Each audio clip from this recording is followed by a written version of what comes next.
don't get stuck in the 3 C's of horsemanship. There's these 3 stages of horsemanship that a lot of people get stuck in.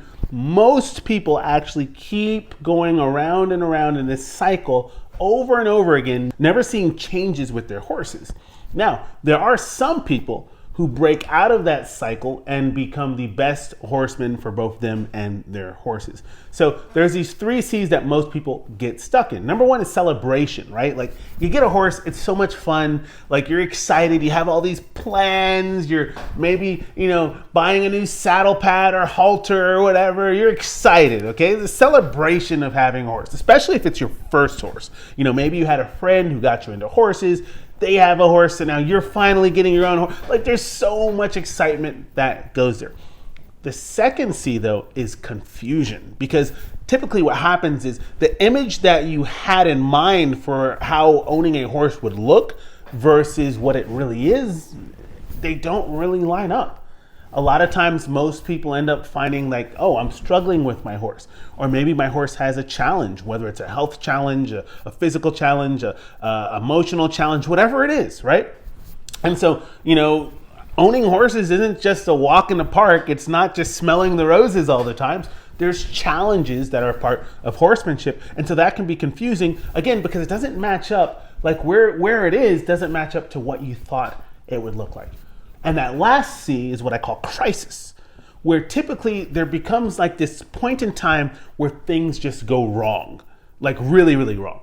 It might be an accident where your horse bucks you off, or it might be like a near accident where it was really sobering and you're like, oh my God, like that could have killed me, or that could have been really, really bad. Or I could have killed somebody, or my horse could have gotten hurt. Those moments of crisis really cause us to stop and think and ask some of the hard questions. Is it worth it to continue with this horse? Should I sell this horse? Or my family's telling me to move this horse down the road. Is that what I should be doing? And here's the bad part about this.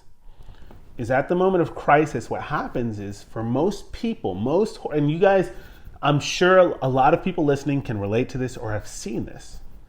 But most people eventually will say, okay, there's this really, really good trainer I can just ship my horse off to, and that'll fix all my troubles. And so there's celebration about that, and they get back into the cycle from celebration, then confusion because the trainer didn't really fix the problems, and then back to crisis again because you're still getting bucked off. Or another thing that happens is, let me sell this horse or trade this horse. I'm gonna go get this other horse. And now this horse is trained with this system and this philosophy, and this horse is going to be really good, and it's worked, and you see the cycle starts again, over and over and over again. And that is why I always teach my students that it is so important to break out of that cycle, to change your mentality of actually putting time, effort, investment in yourself so that you can become the very best horseman for your horse, so that they can trust you, they can believe in you, and they can connect with you in a meaningful way.